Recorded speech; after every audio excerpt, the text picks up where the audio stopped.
Hi guys what's up, कैसे हो आप सब लोग। मेरा नाम एल एल सिंह है और आप देख रहे हैं नेशन फर्स्ट यूट्यूब चैनल। तो भाई लोगों, थोड़ा सा एक मेरी रिक्वेस्ट है। मेरा जो ट्विटर का आईडी था वो ट्विटर ने पता नहीं क्यों ब्लॉक कर दिया, मेरे को नहीं पता। आज सुबह ही मैंने चेक किया तो उन्होंने ब्लॉक कर दिया। वो वैसे एक्चुअली में मेरा पर्सनल आईडी था। तो उस वो पता नहीं उन्होंने क्यों ब्लॉक कर दिया। मैंने तो ऐसा कोई ट्वीट भी नहीं डाला उस पर जहाँ कोई ऐसी लैंग्वेज नहीं यूज़ की। तो हो सकता है कि पाकिस्तानी जैसे बोलते हैं कि कोई साजिश हो गई है, शायद पाकिस्तानियों ने या किसी ने, मेरे हेटर ने कर दी है साजिश। तो वो मेरा ट्विटर हैंडल हो गया है ब्लॉक भाई, जिस पे मेरी फ़ोटो भी लगी हुई थी रेड कलर के, उसमें आती है फ़ोटो।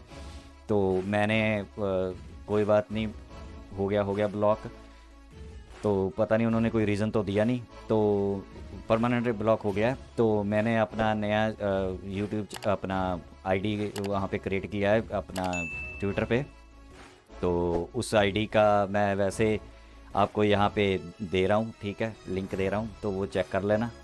तो वैसे मैं बोल के बता देता हूँ, उसका नाम है नेशन फर्स्ट के नाम पे ही आएगा, लोगो यही रहेगा, वहाँ पे आपको दिखेगा। और उसका जो आईडी रहेगा वो रहेगा @n बड़ा होगा, नेशन लिखना है, फिर F आएगा, ठीक है। तो उसके बाद 58739032। मैं रिपीट कर देता हूँ, @n कैपिटल ATION, F बड़ा रहेगा कैपिटल में, और आगे लिखना है 58739032। ये आईडी मेरा क्रिएट हुआ वहाँ पे। तो वहाँ पे आप सब्सक्राइब कर मेरे को वहाँ पे आप फॉलो कर लेना, मैं आपको फॉलो बैक दे दूँगा उसी वक्त, ठीक है। तो प्लीज़ उस पर करते रहना, क्योंकि मेरे को ये भी है कि किसी दिन मेरे इस यूट्यूब चैनल पे भी कोई ना कोई करके मोनेटाइज करा दे या बंद करा दे। तो आप मेरे को वहाँ पे भी प्लीज़ करते रहना, चाहे कुछ करना नहीं, लेकिन कभी अगर हो गया ये, तो कम से कम मैं आपके इन टच में तो रहूँगा उस ट्विटर चैनल पे, उस ट्विटर पे। तो बस यही रिक्वेस्ट करनी थी, प्लीज़ आप फॉलो ज़रूर कर लेना। तो मैं आपको अपना इंस्टा भी दे दूंगा जो नेशन फर्स्ट का होगा, तो उस पर भी आप कर लेना, वो भी मैं बना के रखूँगा। और कू का भी मैं आपको दे दूंगा, क्योंकि मैं तीनों एप्लीकेशनों पे चाहता हूँ कि मैं रहूँ। तो ये तो होगी मेरे बात आज के जो मेरे साथ हैपनिंग होगी है सुबह। तो आज जो मैं वीडियो लेके आया हूँ वो आलोक भाई की लेके आया हूँ, डिफेंस डिटेक्टिव की। उन्होंने इसका जो टाइटल दिया हुआ कि IMF में फंस गया पाकिस्तान, ट्रैप में, डेथ ट्रैप में फंस गया है। तो उसी के रिगार्डिंग ये वीडियो है उनकी। तो इस लोग भाई का मैंने वीडियो जो चैनल है उसका लिंक मैंने डिस्क्रिप्शन में दे दिया है। तो आप उनको उनको भी सब्सक्राइब कीजिए, उनको भी सपोर्ट कीजिए। तो मैंने तो ये बात आपसे, हम तो बात करते ही रहते हैं इस रिगार्डिंग कि पाकिस्तान की तो लुटिया डूबी है, डूब गई है, और डूब जाएगी। लेकिन अब जो लोग भाई बता रहे हैं इसमें ये बता रहे हैं कि IMF में कौन सी ये जो 1 बिलियन लेके आए थे ना, खुशियाँ मना रहे थे, उसकी शर्तें कैसी हैं। तो चाइना तो वैसे ठोक बजा के देता है, और वैसे भी वो अपनी शर्तें आगे कर नहीं देता। सऊदी की आपने शर्तें देखी हुई है, 72 घंटों में वापस करना है, जब भी मांगेंगे। 1 साल का टाइम है, 1 साल के बाद उन्होंने देना ही देना है, जो मर्जी हो जाए, ठीक है। 1 साल के बीच में अगर IMF कुछ भी या उनके साथ कोई सऊदीया के साथ प्रॉब्लम आ गई, तो सऊदीया एक बारी बोलेगा कि 72 घंटे का टाइम है आपके पास, वापस करो, बस दैट्स इट। तो ज़्यादा ना मैं आपका टाइम लेते हुए तो वीडियो हम स्टार्ट करते हैं, ठीक है। तो लेट्स स्टार्ट द वीडियो।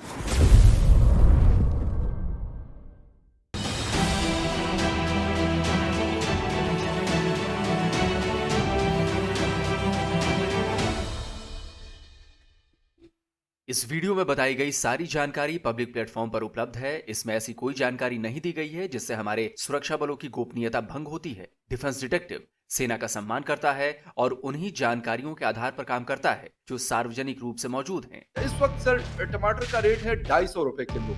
आज से 2 माह पहले टमाटर जो है 20 रुपए किलो मिल रहा था। ना खुदाई मिला ना वसाल सनम, ना इधर के रहे ना उधर के रहे।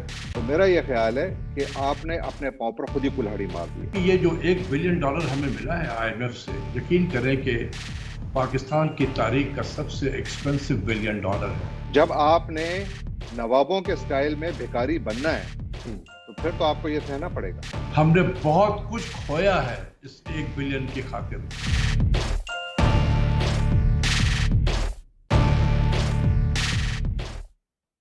तो आज के वीडियो में बात होने वाली है कि किस तरह पाकिस्तान आईएमएफ के जाल में बुरी तरह फंस चुका है। और ये मैं नहीं कह रहा हूं, ये पाकिस्तानी मीडिया, वहां के पाकिस्तान के बड़े बड़े एक्सपर्ट्स, इकोनॉमिस्ट, वो ये सारी बातें कह रहे हैं। नमस्कार, मेरा नाम है आलोक और आप देख रहे हैं डिफेंस डिटेक्टिव, जहां मैं आपके लिए लेकर आता हूं सही और सटीक जानकारी वाली जियोपॉलिटिक्स और डिफेंस की खबरें। तो आज के इस एपिसोड में मैं आपको बताने वाला हूं कि कैसे पाकिस्तान को एक तरह से आईएमएफ कंट्रोल करना शुरू कर चुका है। पाकिस्तान की जनता इमरान खान को यह सोचकर लाई थी कि वो तब्दीली लाएंगे, नया पाकिस्तान बनाएंगे, लेकिन पिछले 4 सालों में इमरान खान की सरकार ने जो कुछ भी किया है उससे पाकिस्तान का बेड़ा और ज्यादा गर्क हो गया है। तो सबसे पहले मैं आपको सुनवाता हूं बिफोर और आफ्टर वाले इमरान खान साहब के बयान। शर्म आती है जब मैं इन हुक्मरानों को देखता हूं, कभी सऊदी अरेबिया जाके हाथ फैला के बैठे हैं। आपको खुशखबरी सुनाता हूं, हमें एक जबरदस्त पैकेज मिल गया सऊदी अरेबिया से, उनका शुक्रिया अदा करते हैं। एक ऐसा पाकिस्तान जिधर हम कभी किसी के सामने हाथ नहीं फैलाएंगे। आपको और भी खुशखबरी सुनाऊंगा, हमारी और भी 2 ममालिक से बात हो रही है और इंशाअल्लाह उनसे हमें इसी तरह का पैकेज हम एक्सपेक्ट कर रहे हैं। मुझे शर्म आती चाहे लोगों से दूसरे मुल्कों से जाके भीख मांगे और आईएमएफ आए और हमें बताए कि बिजली की कीमत इतनी बढ़ा दो, बेशक लोग मरे, लेकिन हुक्म करे हमें कभी बिजली बढ़ा दो, कभी गैस बढ़ा दो, कभी फलानी चीज बढ़ा दो। आपको खुशखबरी सुनाता हूं, अब हमें उम्मीद ये है कि आईएमएफ से हम जब कर्जा लेंगे भी तो वो हमें इतना ज्यादा हमारे पर बोझ नहीं पड़ेगा। मुझे शर्म आती है पाकिस्तानियों, क्योंकि ये मुल्क वो होना चाहिए जो नया पाकिस्तान मैं देखता हूं, उसके अंदर इंशाअल्लाह हम इमदाद करेंगे गरीब मुल्कों की, हम उनको पैसे देंगे। दोस्त ममालिक हैं, उनसे कर्जे लें और कम से कम हम आईएमएफ से कर्जा लें। अल्लाह का शुक्र है उसमें हम कामयाब हुए हैं। लेकिन जो कर्जा देता है ना, वो फिर आपकी आजादी ले जाता। जिस आईएमएफ का विरोध प्रधानमंत्री बनने से पहले इमरान खान खूब किया करते थे, आज उसी आईएमएफ से मिले कर्जे को प्रधानमंत्री इमरान और उनके जो वजीर हैं, यानी कि जो मंत्री है, इसे बड़ी जीत बता रहे हैं, बहुत अच्छी खबर बता रहे हैं। लेकिन यकीन मानिए यह खबर पाकिस्तान के लिए बिल्कुल भी अच्छी नहीं है। पाकिस्तान पर आईएमएफ का शिकंजा पूरी तरह से कस चुका है। आईएमएफ जो चाह रहा है पाकिस्तान की सरकार वही कर रही है। तो चलिए सबसे पहले आपको सीधे लेकर चलता हूं आईएमएफ की वेबसाइट पर, जहां पाकिस्तान को दिए जा रहे $1 बिलियन के कर्ज का जिक्र किया गया है। देखिए, यह है इंटरनेशनल मॉनेटरी फंड की प्रेस रिलीज, जिसका नंबर है 22/21। जितने भी सबूत मैंने पेश किए हैं उन सब के लिंक्स नीचे डिस्क्रिप्शन बॉक्स में दिए हुए हैं, आप चेक कर सकते हैं।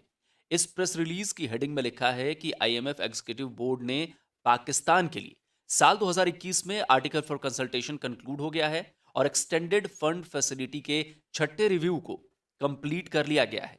ये इसी 2 फरवरी की प्रेस रिलीज है। इसमें बताया गया है कि $1 बिलियन के कर्ज को मंजूरी दे दी गई है। साथ ही इसमें कहा गया है कि इसके लिए पाकिस्तान को कई जरूरी कदम उठाने होंगे। साथ ही इसमें यह भी बताया गया है कि पाकिस्तान की आबादी 212 मिलियन है, पर कैपिटा जीडीपी $1394 है। साथ ही पॉवर्टी रेट यानी गरीबी जो है पाकिस्तान में वो 21.9% है। लेकिन गरीबी का ये जो डेटा है वो साल 2018-19 का है, कोरोना से पहले का। अब इसमें बहुत ज्यादा इजाफा हो चुका है, अभी ये 39% को भी पार कर चुका है। इसके अलावा इसमें एक और बेहद अहम बात बताई गई है जिससे पाकिस्तान की सरकार की पोल खुलती है। पाकिस्तान की सरकार ने कहा है कि 5% से ऊपर उनकी जीडीपी होने वाली है, जबकि इसमें आईएमएफ ने बताया है कि साल 2020-21 में पाकिस्तान की जीडीपी 3.9 थी और 2021-22 में यह बेहद मामूली बढ़त के साथ 4% पर रहने वाली है। यानी साफ है पाकिस्तान की सरकार अपनी आवाम को एक झूठी बात बता रही है। खैर, इमरान खान साहब की तो आदत ही है झूठ बोलने की, अपनी ही कही गई बातों से पलटने की। देखिए, आईएमएफ से इमरान खान की सरकार को जो ये $1 बिलियन का कर्ज मिला है, ये किस तरह पाकिस्तान के लिए परेशान करने वाली बात है। इसको समझने से पहले यह समझना बहुत ज्यादा जरूरी है कि आईएमएफ काम कैसे करता है और किस तरह वो पाकिस्तान जैसे देशों को अपने जाल में फंसाता है। पाकिस्तानी पत्रकार हैं फखर यूसुफजई। उन्होंने अपने यूट्यूब चैनल पर एक और पाकिस्तानी पत्रकार जहांगीर खटक का इंटरव्यू लिया। जहांगीर खटक के बारे में मैं आपको बता दूं कि ये भी पाकिस्तान के बड़े पत्रकारों में शुमार किए जाते हैं। लंबा वक्त इन्होंने पाकिस्तान में गुजारा है। फिलहाल अमेरिका में रहते हैं। न्यूयॉर्क में Craig Newmark graduate school of journalism के सेंटर फॉर कम्युनिटी मीडिया में कम्युनिकेशंस डायरेक्टर हैं। इन्होंने बहुत ही आसान भाषा में समझाया कि आईएमएफ काम कैसे करता है।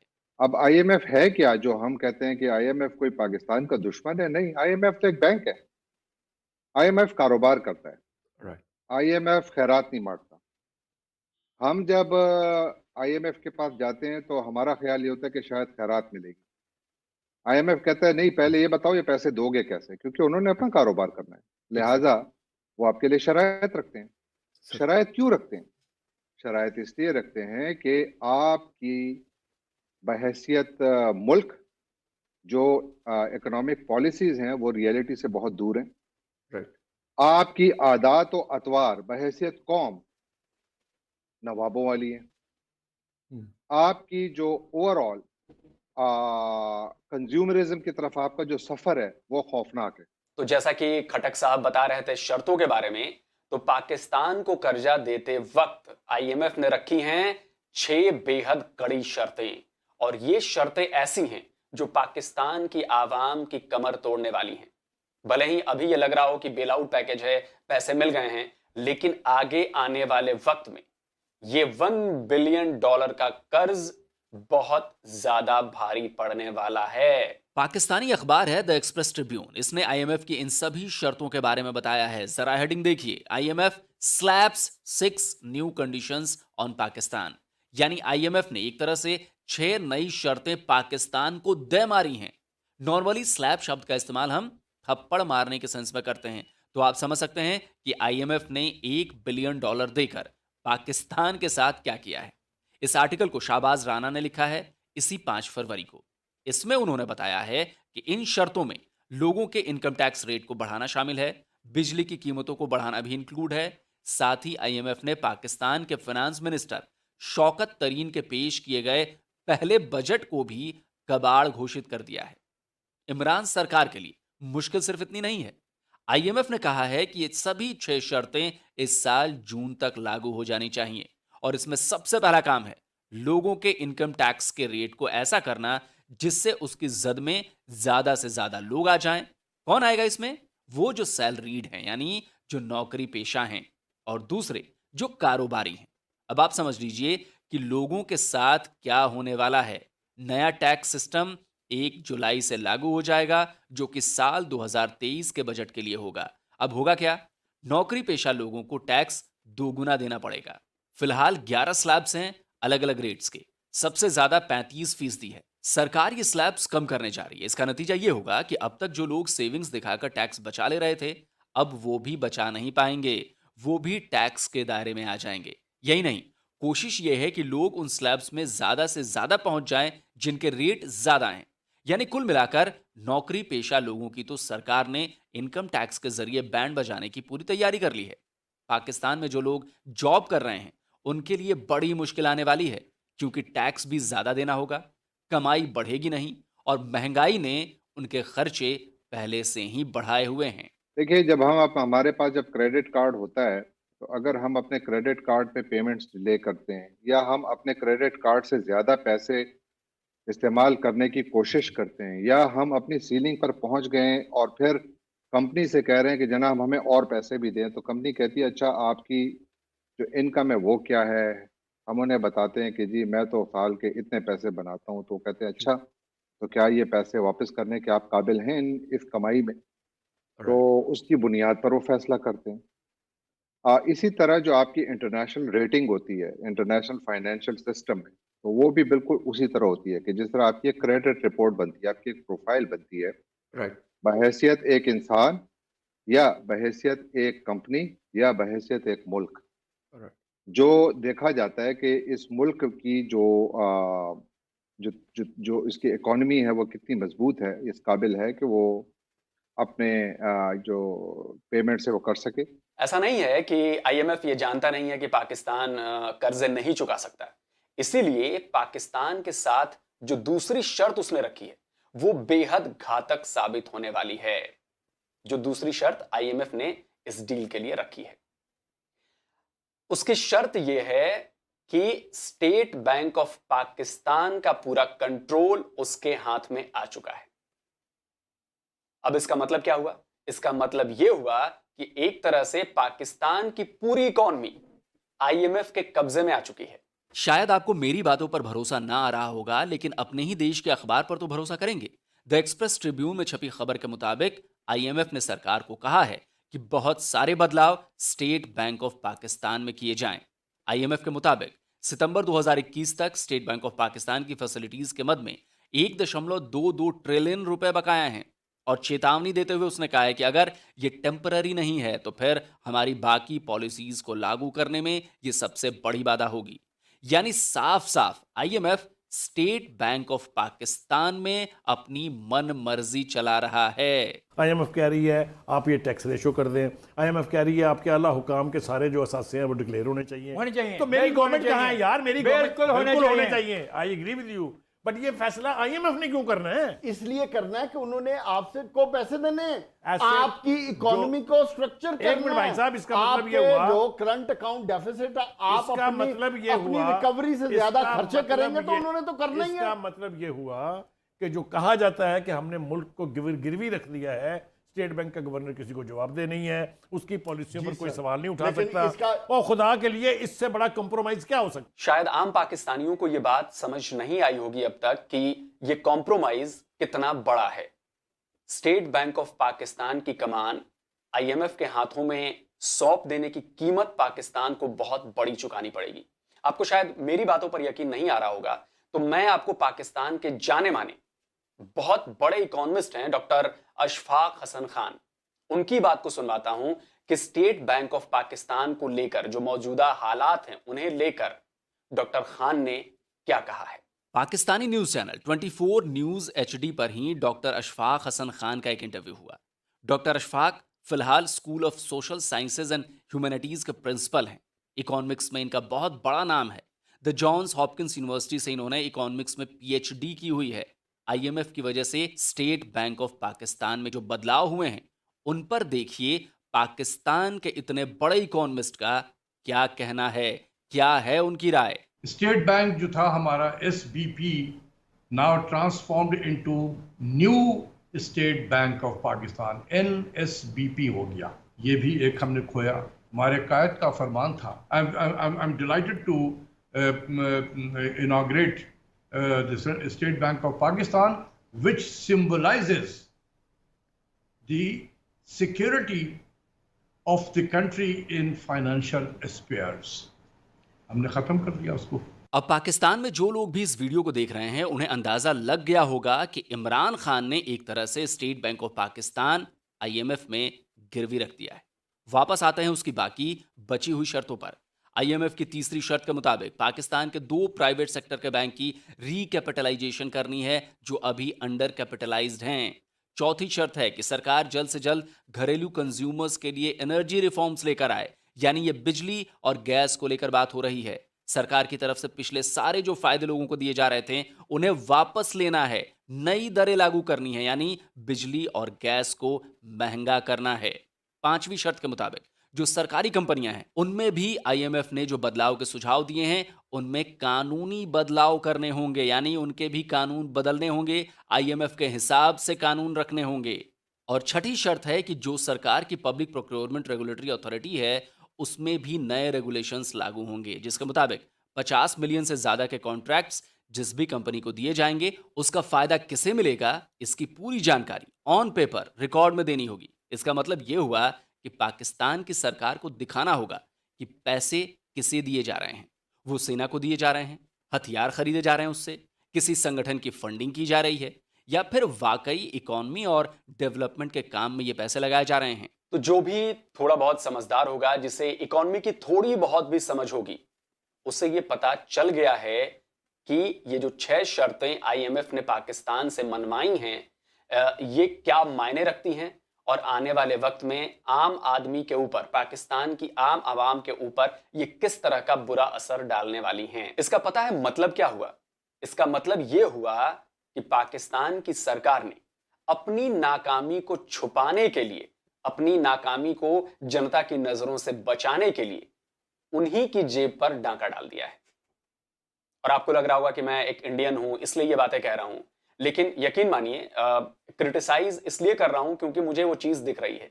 और आपको अगर मेरी बात पर भरोसा नहीं हो रहा है तो मैं आपको एक और पाकिस्तानी की बात सुनवाता हूं, जिसे सुनकर शायद आपको मेरी इन बातों पर यकीन हो जाए। पाकिस्तानी पत्रकार हैं कमर चीमा। उन्होंने अमेरिका में रहने वाले पाकिस्तानी बिजनेसमैन साजिद तराड़ से इस बारे में बात की। आईएमएफ की इन शर्तों का असर किस तरह पाकिस्तान की आवाम को भुगतना पड़ेगा, आप उन्हीं की जुबानी सुन लीजिए। ये आपका 21वां 22वां आईएमएफ का प्रोग्राम है और इसका असर किस पे पड़ेगा मैं अभी बता देता हूं आपको। सबसे पहले तो मैं ये कहूंगा कि मुझे खुद अफसोस हुआ कि लोगों ने इस्तेमाल लफ्ज किया, शुक्र अल्हम्दुलिल्लाह पैसे मिल गए।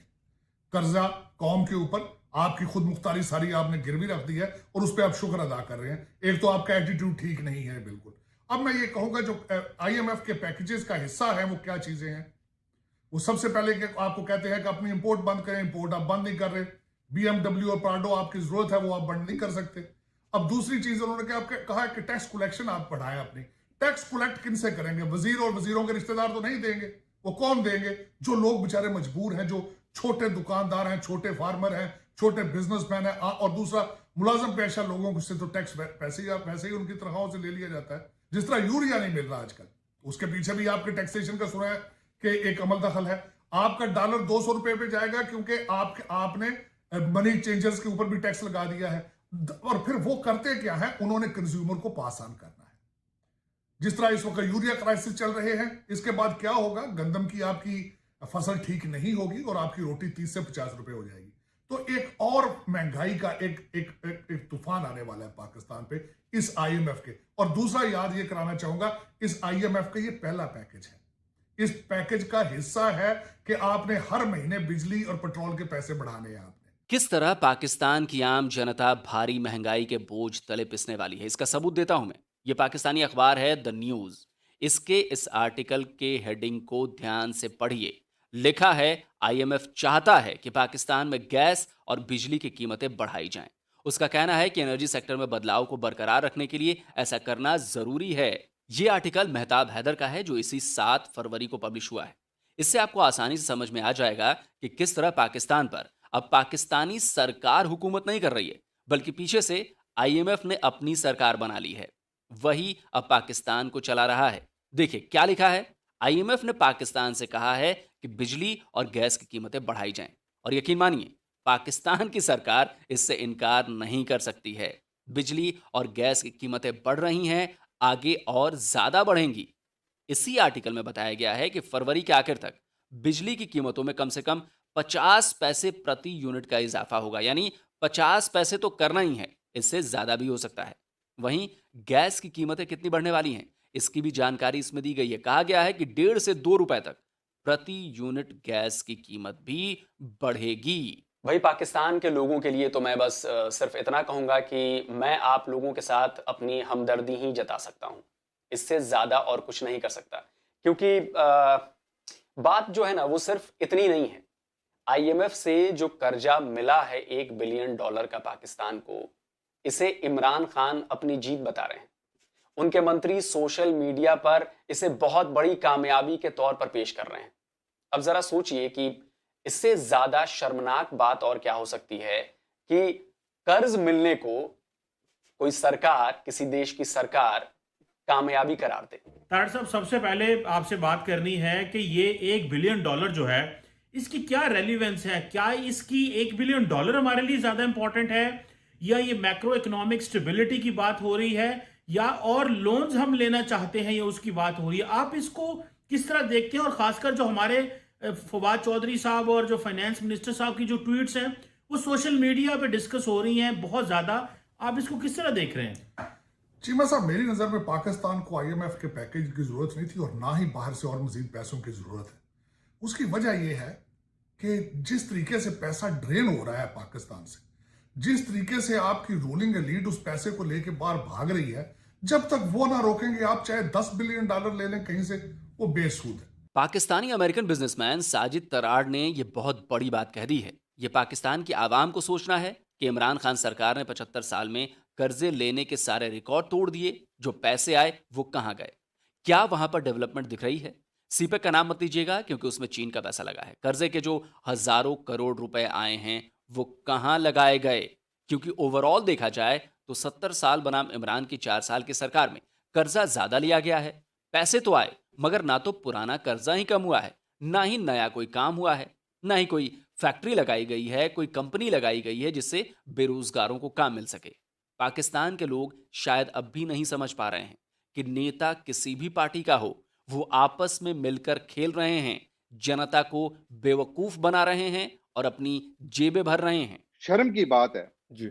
आप पीपल्स पार्टी को देखें, मुस्लिम लीग नून को देखें, पीटीआई को देखें, किसी भी पार्टी को देखें जी, मुझे 5 इकोनॉमिस्ट के नाम बता दें। एक वजीर खजाना है जो रेंटल पे चल रहा है, रेंट पे चल रहा है। पीपल्स पार्टी की हुकूमत आती है, वो उसको ले लेता है। मुस्लिम लीग की आती है, वो कहते हैं अच्छा इस्तेमाल करते हैं सारी पार्टी। असद उमर साहब ने खुद इस चीज का उन्होंने बताया एक मीटिंग इंटरव्यू में कि इमरान खान साहब की मर्जी के साथ नवाज शरीफ साहब बाहर गए। दूसरा, एक दुनिया को अभी कहते हैं मैं जरदारी को एनआरओ नहीं दूंगा, वो सिंध एक सबसे बड़ा सूबा है, कराची एक सबसे बड़ा शहर है, वो उस पर हुकूमत कर रहे हैं, वो एनआरओ नहीं तो और क्या है। तो ये सिर्फ एक लोगों को बेवकूफ बनाना है। और मैं मजे की बात यह है कि लोग बेवकूफ बन रहे हैं। अब सवाल यह है कि आखिर पाकिस्तान की हालत ऐसी क्यों हुई है, क्यों पाकिस्तान की सरकारों ने उन चीजों के बारे में नहीं सोचा जिससे देश चलते हैं। दोस्तों, पाकिस्तान ने उन 3 चीजों पर काम ही नहीं किया जो किसी भी मुल्क को चलाने के लिए, उसे डेवलप करने के लिए सबसे ज्यादा जरूरी है। पूरी दुनिया में अगर किसी देश ने अपनी इन 3 चीजों को ठीक कर लिया है तो उसकी तरक्की किसी के रोके नहीं रुकती। पहली है फूड सिक्योरिटी, यानी जिस देश के पास अनाज भरपूर मात्रा में हो, पानी भरपूर मात्रा में हो, गैस, बिजली और फ्यूल की दिक्कत ना हो, उसकी सप्लाई आराम से चल रही हो, वो देश डेवलपमेंट की तरफ बढ़ता ही जाता है। क्योंकि जिस देश के लोगों के पास खाने के लिए पर्याप्त अनाज होगा, जिस देश के लोगों के पास पीने के लिए पर्याप्त पानी होगा और किसानों के पास बारिश न होने की बाद भी सिंचाई के लिए पानी मौजूद होगा, और जिस देश के पास एनर्जी नीड्स जो है उस जिस देश की वो एनर्जी नीड्स लगातार पूरी हो रही हैं बिना किसी रुकावट के, तो उस देश को विकसित होने से कोई रोक नहीं सकता। लेकिन अगर हम इसी 3 पैमाने की बात पाकिस्तान के लिए करें तो पाकिस्तान के पास बहुत हालत खराब है इन तीनों चीजों को लेकर। हमारे पास फूड सिक्योरिटी का ये हाल है कि Pakistan is a food insecure country now. Exactly. हमने पिछले साल $7 अरब सिर्फ खुराक की इंपोर्ट पर लगाए, जिसमें फ्रेंच चीज और स्विस चीज और पता नहीं क्या क्या और भी शामिल है। हमने अपने बजट डेफिसिट को उस हद तक ले गए हम, जो करंट अकाउंट डेफिसिट है, कि जो अनसस्टेनेबल है। पानी देखिए, दुनिया में किसी मुल्क की तरक्की का जो पैमाना है पानी के हिसाब से, वो देखा जाता है कि वो उसके पास पानी को कंजर्व करने की कैपेसिटी कितनी है। यस सर, बिल्कुल। इंडिया को देखें, इंडिया में भी तकरीबन ऑलमोस्ट 3 महीने का पानी कंजर्व करने की गुंजाइश है। हमारा पहले 29 दिन था, अभी पानी स्टोरेज कैपेसिटी है ये शायद 35 to 39 डेज तक बढ़ जाए, इतनी आ जाए कि पाकिस्तान में अगर 39 डेज तक बारिश ना हो तो हमारा पानी होगा। और ये तीनों ही चीजें ऐसी हैं जिन्हें अचीव करने के लिए विजन और लंबे वक्त की जरूरत होती है। पाकिस्तानी सरकारों के पास विजन तो कभी रहा नहीं। आपको अंदाजा उस बयान से हो जाएगा जिसमें भारत के एटमी मुल्क बनने के बाद कहा गया था कि भले ही घास खाएंगे लेकिन पाकिस्तान में एटम बम जरूर बनाएंगे। तो जिस मुल्क की प्रायोरिटी ऐसी रही हो उसकी हालत क्या होगी? सही कहा था उस वक्त। आज पाकिस्तान की हालत करीब करीब घास खाने वाली ही हो चुकी है, क्योंकि अगर आप अपने देश की बजाय पड़ोसी मुल्कों में ज्यादा दिलचस्पी लेने लगेंगे तो यही होगा। पाकिस्तान की हर सरकार ने अपने देश को मजबूत करने के बजाय इस पर ज्यादा ध्यान दिया कि पड़ोसी मुल्कों को कमजोर कैसे किया जाए। और कहते हैं ना कि जो दूसरों के लिए गड्ढा खोदते हैं वो अपने ही बनाए गड्ढे में गिर जाते हैं। पाकिस्तान के साथ ऐसा ही हुआ है। मुझे अफसोस है वहां की आवाम के लिए, क्योंकि उनकी कोई गलती नहीं है इसमें। गलती उनकी सरकारों की है, उनकी सरकार की बेवकूफियों की है। जिसका खामियाजा आज पाकिस्तान की आवाम भुगतने पर मजबूर है। तो दोस्तों, इस वीडियो को ज्यादा से ज्यादा लाइक कीजिए, ज्यादा से ज्यादा शेयर कीजिए, क्योंकि सही और सटीक जानकारी वाले इस वीडियो को देश और विदेश के कोने कोने में पहुंचना बहुत जरूरी है। तो जल्दी हाजिर होता हूं एक और नए वीडियो के साथ। नमस्कार, जय हिंद।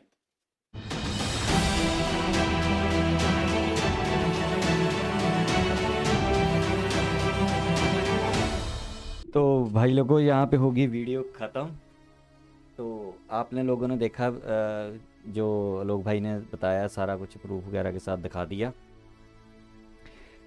मैं क्योंकि नहीं चाहता कि वही बातें मैं बार बार रिपीट करूं, जो लोग भाई ने बोली है वो ठीक है, उन्होंने परफेक्ट बोल दिया और सबूत भी दे दिए। मेरा तो ये कहना है कि पाकिस्तान की हालत कम से कम 15-20 साल तक तो नहीं सुधरेगी। वैसे तो सुधरेगी नहीं। पता क्यों? रीज़न क्या है, मैं क्यों कहता हूँ ये। एक तो इनकी गवर्नमेंट सबसे पहले शुरू से लेकर आज तक हमेशा पाकिस्तानियों को झूठ बोलती आई है और उनको जाहिल रखा। ठीक है, उनको जैसे कहते हैं ना, वो पाकिस्तानी बोलते हैं ट्रक की बत्ती के पीछे लगा रखा था। तो वो अब वो जाहिल बन चुके हैं। ठीक है, तो उनको ये नहीं पता कि हमारे देश में हो क्या रहा है। उनको बस इंडिया के आसपास घुमा रखा है। ठीक है, तो वो इंडिया के वो होता है ना, घूमते रहते हैं उसी चक्कर में कि इंडिया ये, इंडिया वो, कश्मीर ये, कश्मीर वो, फिलिस्तीन। उनको इन चक्कर में लगा रखा है। उनको कोई लेना देना नहीं है कि पाकिस्तान में क्या हो रहा है, कितने लूट के खा रहे हैं, कितना खा गए हैं। अब मैं इसलिए बोल रहा हूँ कि इनकी इकोनॉमिक जो हालत है ना, ठीक नहीं होगी। इन्होंने शुरू में क्या किया है, ऐशपरस्ती बहुत की। पहले अमेरिका के सिर पे की, सऊदीया के सिर पे की। पैसे आते थे, ठीक है, इंपोर्ट दबा के करते थे। कोई फैक्ट्री पे ध्यान नहीं दिया, कोई कुछ नहीं। जो अमीर थे उन्होंने पूरी ऐशे लुटी, 50-50 कर लिया कि भाई ऐसा करते हैं, जितना अमेरिका पैसा देगा, एड वगैरह दे रहा था जो इन्होंने अफ़गानिस्तान में छलांगे हमारी, जो सऊदीया से आता, जो अरब कंट्रियों से आता था, इधर उधर से आता था। तो मिनिमम भाई लोगों ने पता क्या किया होगा, जो मेरे को लगता है 50% डाला इन्होंने अपनी जेब में। तभी आइलैंड खरीदे, तभी पापा जोन्स के बन गए फ्रेंचाइजी। अरबों की प्रॉपर्टी है, खरबों की प्रॉपर्टी है इनके पास। ठीक है, फौजियों के पास, इनके नेताओं के पास। तो 50% ये लगाते थे कॉम पे। उस वक्त जब ये, मैं बात बता रहा हूँ 70 के आसपास की बात बता रहा हूँ, तो ये कहते थे कि इंडिया से हम आगे थे। इनकी गलतफहमी है, ये इंडिया से आगे नहीं थे। ये एक इल्यूजन में चल रहे थे उस वक्त, एक बबल में चल रहे थे, क्योंकि इन्होंने कभी ना पढ़ाई पे ध्यान दिया, ना इन्होंने कभी अपनी इंडस्ट्री पे ध्यान दिया, ना किसी और एक्सपोर्ट पे ध्यान दिया। इनकी मौजें लगी हुई थी। अब ये मौजें रही हैं इनकी 2010-15 तक, इनकी फुल मौजें रही हैं। ठीक है, तो जब तक अमेरिका यहाँ बैठा हुआ था 2010 तक इनके जड़ के पूरे इन्होंने मज़े किए। अब वो मज़े जो हैं ना, वो लेते रहे बाहर से। अब जब इनको कम पड़ता था ना, तब ये लोन भी ले लेते थे बाहर से, और वो लोन को ये वहाँ पे नहीं लगाते थे, इंडस्ट्री वगैरह में नहीं लगाते थे, ये सड़कों पे लगा दिया थोड़ा बहुत। आप 50% लगाते थे, 50% फिर भी खा जाते थे। ये 110% है कि 50% ये खाते थे। तो चलो जी, नवाज ने कुछ बना दिया होगा सड़कें, ठीक है। उसने जो प्रोजेक्ट 10 रुपये में होना था, उसने 20 में बोल के चूना लगा दिया। 10 अपनी जेब में डाले, 10 उस पर लगा दिए। और जो प्रोजेक्ट वो है, तो वैसे इंडिया में जो वही प्रोजेक्ट वो 3 रुपये में बन जाना था या 5 रुपये में बन जाता। खुद भी खाए, लोगों को भी खिलाए, प्रोजेक्ट भी महंगा बना दिया। उससे फ़ायदा क्या हुआ? कुछ नहीं, क्योंकि इंडस्ट्री नहीं है। आप रोड का इस्तेमाल तब तक नहीं कर सकते जब तक आपके पास इंडस्ट्री नहीं है। ठीक है, अगर रोड बन गई है, इंडस्ट्री होनी चाहिए, अगर इंडस्ट्री बनी है तो रोड होनी चाहिए। ये कॉम्बिनेशन होता है। ठीक है, इनका ये कॉम्बिनेशन ना बना है, ना बना था, ना बना है, और ना बनेगा कभी। रीज़न मैं अब बता देता हूँ आपको। इन्होंने क्या किया कि अब ये कर्जे भी लेते रहे, फिर इन्होंने पंगा ले लिया सी पैक का उनके साथ। ठीक है, अब चाइना ने क्या किया? चाइना ने पैसा तो दिया सी पैक के लिए, सड़क बनाने के लिए, फैक्ट्री भी उन्होंने कहा किया। अब इन्होंने उसमें भी घपला कर दिया। उसमें भी 50%, जो पापा जो उनका केस हुआ था ना, वो CPEC का चेयरमैन था पाकिस्तान में, उसने पापा जॉन के बना लिए। उसमें से चलो वो तो एक एग्जांपल दे रहा हूँ, है एक निकल आई, उसमें ऐसे 50 और बंदे होंगे जिन्होंने वहाँ से पैसा उड़ाया है। ये मिलियन से कम तो बात करते ही नहीं ना, हज़ारों में तो ये डॉलरों में का बात नहीं करते, मिलियन इनका कम से कम शुरू होता है खाने का। चलो वो कर दिया। अब वो CPEC भी आध विचार में टक्कर गया। फिर इन्होंने टेररिज्म पे इनका पंगा पड़ गया, क्योंकि जो खड्डा खोदते हैं दूसरे के लिए, स्नेक्स जो इन्होंने अपने बैकयार्ड में पाले, आज वही डसने शुरू कर दिए। अब चक्कर ये है कि इतना कर्जा हो गया कि हर एक कर्जे की एक टाइम होता है कि इस टाइम पे ये कर्जा हमें वापस करना है, ठीक है। वो कर्जे के टाइम आता जा रहा है, हर साल कोई किसी न किसी का कर्जा वापस करना ही होता है। तो वो कर्जे को अब सारी एड बंद होगी, अगर तो एड आती रहती फिर तो मौजें थी, ठीक है। अब वो सब कुछ हो गया बंद। अब इनको वो कर्जा के या तो उसका इंटरेस्ट पे करने के लिए आ जाता है, या कर्जा वापस करने के लिए, तो फिर इसकी टोपी उसके सर, उसकी टोपी इसके सर। अब क्योंकि ये अब इन्वेस्ट नहीं हो पाएगा इनसे पैसा, करप्शन है, करप्शन अभी भी करते हैं। जहाँ पे पहले 50% मिनिमम मैंने बोली है कि ये खाते होंगे, तो अब तो ये भाई लोग 20% तो पक्का ही खाते होंगे ना। 80% आता है, उसमें से 50% तो इनका कर्जों में चले जाता है, फिर 10-20% इनका इंटरेस्ट पे चले जाता होगा, 10-20% अब जो थोड़ा बहुत बचता होगा वो लोगों की जान निकाल रहे हैं। तो ये अब इन्वेस्टमेंट ऐसे हो सकती है कि कोई कंपनीज आएँ, वो $1 बिलियन इनके अकाउंटों में डाल लें या कुछ करें, वो होगा नहीं। रीज़न कि टेररिज्म का पंगा है, स्टेबल कंट्री नहीं है, ठीक है। तो मोरल ऑफ द स्टोरी ये है मेरी एंड में, कंक्लूज़न ये निकलता है कि ये अब जितना मर्जी जोर लगा लें, ठीक है, अब ये डेट ट्रैप से ना चाइना के से निकल सकते हैं, ना ये IMF से निकल सकते हैं, ना किसी से निकल सकते हैं। क्योंकि अगर ये किसी चीज़ को करने की कोशिश भी करें, फैक्ट्री लगाने की कोशिश करें या कुछ किसी चीज़ को खड़ा करने की कोशिश करें, तो नहीं हो पाएगी, क्योंकि इनको पैसा चाहिए, तनख्वाह भी देनी है भाई, बहुत खर्चे हैं कंट्री चलाने के लिए। ऐसा नहीं है कि मुंह उठा के कंट्री चल जाती है, कंट्री चलाने के लिए बहुत कुछ करना पड़ता है। और अगर इन्होंने सेक्रीफाइस करना तो कम से कम इनको 20 साल, जो घास खाने की बात कर रहे थे ना उस वक्त ये घास नहीं खा रहे थे। एक्चुअली में घास खाना इन्होंने 2010-15 के बाद शुरू किया पाकिस्तानी ने। 2018 के बाद तो बिल्कुल ही वो पका भी नहीं रहे घास, अब तो सीधी ज़मीन से उठाते हैं और मुंह में डाल देते हैं। इनका ये हालत है, अभी ये हालत हो जानी कि इनका घास भी सूखने वाला है। तो देखते रहिए इनका होता क्या है। तो जो पाकिस्तानी अभी ये जैसी कौम में से निकलते हैं नेता, ठीक है, एक नंबर की झूठी कौम और एक नंबर के इनके झूठे नेता। जो भी इमरान खान तो दुनिया का सबसे बड़ा भिखारी, दुनिया का सबसे झूठा बंदा, इतने ख्वाब दिखाता है ना पागलों की तरह। इतने ख्वाब तो मेरे को लगता है कि जो पीछे जो हुक्मरान आए हैं, जहाँ डिक्टेटर आए हैं, उन्होंने नहीं दिखाए होंगे पाकिस्तान को जितने ख्वाब ये पागल दिखाता है। ये खुद भी नशा करके लोगों को भी बस जो मुंह में आए बोलता रहता है, कभी चाइना का बोलता रहता है। अभी ये चाइना गया हुआ था, एक इंटरव्यू दे रहा था चाइना के एक उसमें बोल रहा था कि चाइना का मॉडल मेरे को टॉप क्लास लगता है, ये इसमें मैंने देखा है, गुर्बत से उठा दिया, ये कर दिया, वो कर दिया इसको। वहाँ जाके चाइना, अब ये आजकल वहाँ जाके घूम रहा है इधर उधर, ठीक है। तो वहाँ पे जाके स्पीचेस दे रहा है अब अपने पाकिस्तान में मदीना की रियासत। पहले तो इसको ये नहीं पता कि तूने चाइना का स्ट्रक्चर उठाना है, मदीना की रियासत का उठाना है। ये पागल बनाई जा रहा है। यहाँ आता है तो मदीना की रियासत बना देता है, तो चाइना में जाता है तो उनको बोलता है कि ये हमें आपका बहुत अच्छा लगता है। वो चापलूसी, पूरी चापलूसी की है इसने इंटरव्यू में। कोशिश करूँगा कि जब मैं आपको वो इंटरव्यू सुनाऊँ, ठीक है। इसकी बहुत झूठ बोलता है भाई, बहुत झूठ बोलता है। चलो इनका तो कुछ होना नहीं, मैं तो बहुत हैप्पी हूँ, ठीक है। ये वैसे रहेगा नहीं। अब मेरी एक बात याद रखना कि इनके ना हलचल शुरू हो गई है अब पाकिस्तान में, ठीक है। तो क्लॉक इज़ टिकिंग इसके जाने का, ठीक है। तो अब देखते हैं, 1 महीने में जाता है, 2 महीने में जाता है, 3 महीने में जाता है, लेकिन ये 22 मैंने बोला हुआ है कि 22 नहीं पार करेगा तो नहीं करेगा, क्योंकि जो ये कर रहा है जहाँ जो है इसमें, तो वो तो पूरा होगा नहीं इससे कुछ भी, ठीक है। तो 1-2 और हमले होने दो, देखो फिर होता क्या है पाकिस्तान में, TTP के या फिर किसी और के। तो भाई को लाइक करना, सब्सक्राइब करना, शेयर करना, इस चैनल को अपना कमेंट ज़रूर करना भाई, शेयर कर दिया करो ट्विटर पे। तो मिलेंगे नेक्स्ट वीडियो में, तब तक के लिए जय हिंद।